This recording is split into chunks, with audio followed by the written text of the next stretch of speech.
وفالله أن هالكودوك ودقي هدي بيصدو إسكتكتو جيركو عيارا هدي دبيقة بيرقضي وبحيدة داوضو إلا كما أي داشين تورتيسو دوليقة بيرتا دبادا كاحران ومرتو سومالي دا uqotamiya Allah saamax dambigiisa abwaan Cabduqaadir Xirsi Yamyam si ay dhaxal ugu noqoto isagoo ka eegay halka ay ku aroorayso oo ah hadii hawl kasta oo la qabanayo aanay jirin natiijo wanaagsan oo ka dhalata isla markaana ay kaga qancaan dadkii hawshaas daalka iyo dayaca ka soo maray xaalku waa weel dabada ka duleela oo biyo lagu shubayo balse haday arkaan bulshadoodii oo guranaya marihii ka dhashay hawshii hagar la'aaneed ay soo qabteen waa hubanti inay iloobayaan wixii habaas iyo haraad ay ka soo muteen hirgelinta hawshooda hadda Soomaaliya marka aad eegto dadaalada ka soconaya waa hawla adag oo loo hurayo naf maal iyo waqtiba haddana waa ay yaryihiin natiijooyinka qurxoon ee ka dhasha marka laga reebo kuwa si dhaanta sidii hore u socdo oo aan xiriir la lahayn arrimo kale oo la doonayay inay isku xiriirsanaadaan si loo higsado hawlo wada qurxoon oo dadka qabtay looga mahad celiyo marka la daawadana lagu wada qanci karo haddii maalin kasta hawl la qabto lagana tago iyadoo aan la dhammaystirin ama aan lahayn qurux la daawado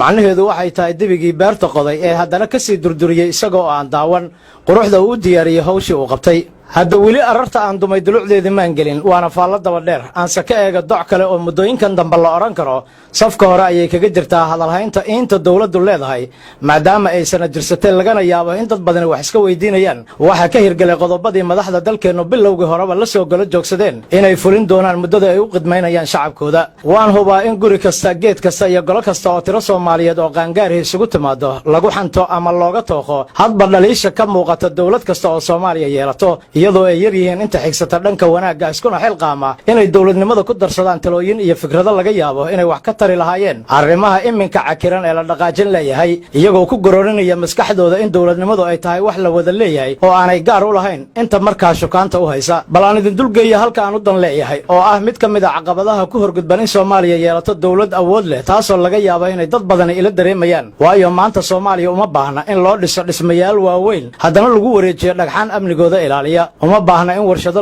aan sii jiri doonin laga hirgeliyo in ganacsi ballaaran oo shakhsiyaad ku taajiraan loo abuuro in jaakado garabaatiyo iyo mobaylo tiro badan loo soo qaato in xeebaha liido iyo jasiiro maalinba koox isku sawirto in gaadiidka aan xabaduhu karin loo soo daabulo inaan isku madadaalino xaflado iyo shirar aan miradho lahayn annagoo awoodna inaan qabanno hawl muuqato oo mustaqbalka jiri karta in qurba joogta u soo aado indhaindhayn iyo xaqiiqi raadin haddana uu qof kasta naftiisa ku aamino hotel ama xaafad gaar ah in idaacada ajnabiya iyo kuwa Soomaaliyeedba la iska soo xanto in halkii laga wada shaqayn lahaa dawladnimada loo soo shaqo tago in dal iyo dibadba aan isku madadaalino dhalanteed isla markaana aan daawanno riwaayad ay hal abuureen abwaano ajaanib ah oo ma dhammaata ah balse taa beddelkeeda Soomaaliya waxay u baahan tahay in la isku tanasulo oo la iscafiyo in runta iyo dhagaha la isku furo in si Soomaalinimo oo ficil ah meel la isugu geeyo maal muruq iyo maskax sidii mar qora looga gudbi lahaa mushkiladaha haysta in la fahmo in laga wanaagsan yahay iyadoo aan la isku gudbi karin in dhulka koox loo kala sheegto looguna kala noolaado carramadow carra gaduud iyo carramaayo in qof kasta fahmo inaanay wanaagsanayn hawl uusan isaguba qaban karin inuu maalin walba ku dhaliilo qof kale oo markaa mas'uuliyad haya inaanay ilbaxnimo ahayn in nidaam kasta la dumiyo iyadoo aan dalka loo hayn wax kale oo dhaama in la iska daayo mashxaradaha beenta ah ee baroortu ka dambayso in la is aamino farahana laga qaado fuulista faraska federaalka ah inaan maanta fahamsanayn inta aan faraha looga guban in taariikhdii la soo maray dib loo eego waxna laga barto in si dhab ah loo wajaho furaha mushkiladda Soomaaliya sida lagu xallin karo iyo sida ay u kala horeeyaan caqabaduhu taasoo ah in marka hore hawsha laga bilaabo dhismaha ciidamada iyo sugidda amniga oo runtii hadda aad moodo in si kala daadsanaani ka muuqato loogu daalayo wax ka qabashadeeda marka nabadgelyada lahantana loo gudbo qodobada kale ee hor yaalla sida hagaajinta sharciyada dalka cadaaladda iyo garsoorka dib u dhiska dalka iyo maamul wanaagga iyo horumar kasta oo kale oo markaa dalkeenu u baahan yahay mar haddii la wada qirayo waxa koowaad ee maanta qof kasta oo Soomaaliya u baahan yahay inay tahay amni iyo xasilooni welina lagu guuleysan lahayahay sanado badan oo dawladda ku meel gaar ah shaqaynayeen kadib haba tabar yaraadaan xataa in la hanto ammaanka caasimadda oo qura iyadoo aan ognahay in ciidankeenu waajibaadkiisa u guto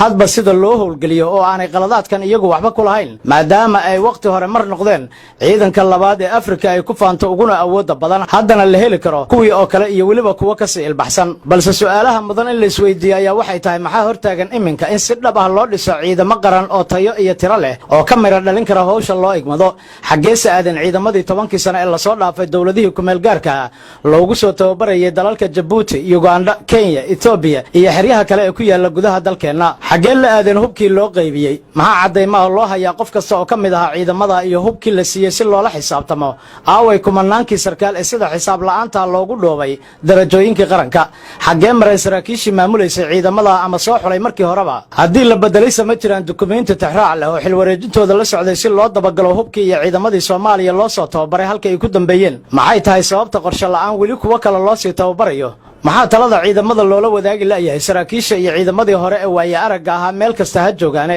maxaase laga bartay oo waaya aragnimo ah qaladaadkii ka soo baxay dibudhiska ciidamada dalka shacabka muddo intee leeg baa lagu sii qancin karaa iyadoo aan waxqabad muuqan inay mar walba madaxda dalku ka hadlaan oo keliya amniga saxaafadda sawir ma u tahay in ay maalin kasta noo sheegaan waqtina ku lumayaan kulan looga hadlaya amniga oo muqdisho lagu qabtay intaa iyo in kaloo ka badan waa su'aalaha laga yaabo haddii la isweydiiyey inay wax ka tari karayaan amniga dalka adiguna xaq baad u leedahay inaad qudhaadu isweydiiso haddii tahay ruux u damqanaya mustaqbalka dalkiisa waayo wax macnaan nooma samaynayso in waqtigeenu ku lumo dawlada aan noo qaban shaqo muuqata oo waxtar leh yaananse ku sii fogaanin hadalka waayo waxaa suurtagal ah inaad aniga ila yaaban tihiin ama aad jeclaan lahaydeen inaan ka aamuso arrimahan maxaa yeelay waxaan ka hadlayaa wax la wada og yahay oo lagu ballamay inaan waxba laga qaban balse jawaabta ugu macquulsan ee aad siin kartaa waxay tahay ciidamadii waa iska kala tageen markay daryeel iyo mushaarba waayeen ama ay arkeen iyaguba inaanay madaxdoodu diyaar u ahayn inay ka faa'iidaystaan xooggooda anna waxaan intaa ku sii darayaa inay suurtagal tahay in ciidamadii u kala shaqo tageen ganacsatada maamul goboleedyada madaxdooda xilalka ka haya dawladda hoteelada safaaradaha kuwa si gaara hay-ado u maamulaan iyo shirkado bareebad ah oo UN-ka iyo dawladduba ruqsad u siiyeen sugidda amnigooda cid kasta oo ay dhaqaale kula heshiiyaan iyagoo ka madax bannaan ciidamada dawladda kana hub iyo nolol fiican inta soo hartana waa inta yare maanta ka dhaqdhaqaaqaysa ciidamada dawladda kuna mintida iyo hawshooda iyaga oo laga yaabo inay saluugsan yihiin sida ay wax u socdaan mar haddii saxaalku sidaa yahay ciidamadiina cududoodii la kala qobqobay amnigiina hadal mooye si kale loo maarayn la'yahay maxaa diidaya in cid kasta oo diidan dawladnimada ay dalka ka geysato